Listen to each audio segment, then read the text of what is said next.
pour l'exercice 2, il s'agit de réaliser la translation des figures ici, de vecteurs, une translation de vecteur AB. Donc, comme le procédé sera le même pour tous les exercices, je vais en prendre un, peu importe lequel, on va commencer par le premier. Et donc, comme à chaque fois, on va prolonger ici le vecteur. On prolonge parce que nous allons réaliser des parallèles. On n'oublie pas, là on a A, là je peux appeler C, D, E, F, G et on revient à A. Donc une fois qu'on a prolongé le vecteur, on va réaliser les parallèles qui passent par tous les points. Donc on glisse jusqu'à arriver au premier point que l'on rencontre. Ici c'est le point. Donc bien placer son équerre, on prend son temps, c'est le point G, le premier qu'on rencontre. Donc on fait une parallèle. Ensuite on glisse et on arrive ici au point C. On va réaliser la parallèle. On fait toutes les parallèles d'abord. On glisse, là je vais rencontrer le point F, si je vois bien, voilà. On glisse encore, on va rencontrer le point E. Attendez, parce qu'il faut bien placer son équerre. Donc là, en fait, si vous voyez, j'utilise, vous voyez les petits traits ici. Il faut que ce soit la même chose ici et là. Et enfin, je glisse et je vais arriver au point D. Donc, vous voyez, je fais bien attention ici. Voilà, là, c'est bien placé, je peux tracer.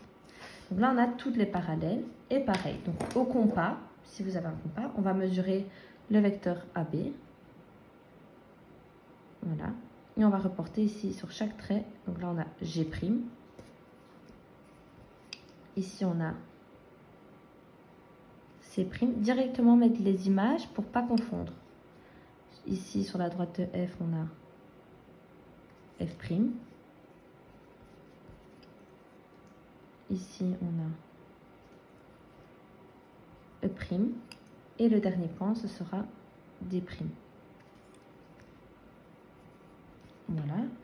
Pas oublier que l'image de A ici, c'est B. Donc, B ici égale en fait A', si vous avez besoin pour vous aider. Et on va relier maintenant dans le même ordre qu'ici. Donc, A, on relie à C. Et on doit avoir la même figure quand on a fini de relier tous les points. C, on le relie à D. D, E. E, F. F, G. Et G, A. Et GB. Vous voyez qu'on a exactement la même figure qu'on a fait glisser. Donc ici, on était dans le cas où le vecteur, il appartenait ici à la... Enfin, en tout cas, le premier point du vecteur appartient à la figure. Ici, si le vecteur n'appartient pas à la figure, c'est exactement ce qu'on a déjà fait. Donc on prolonge le vecteur. Voilà. Et on va ici nommer les points. On a C, D, E, F, G et H. Et on fait les parallèles exactement de la même manière. Donc ici, on trace la parallèle et on glisse, on glisse.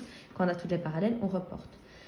Petite parenthèse, si vous n'avez pas de compas, vous savez bien que vous pouvez mesurer ici le vecteur AB et le reporter simplement en mesurant. Pardon.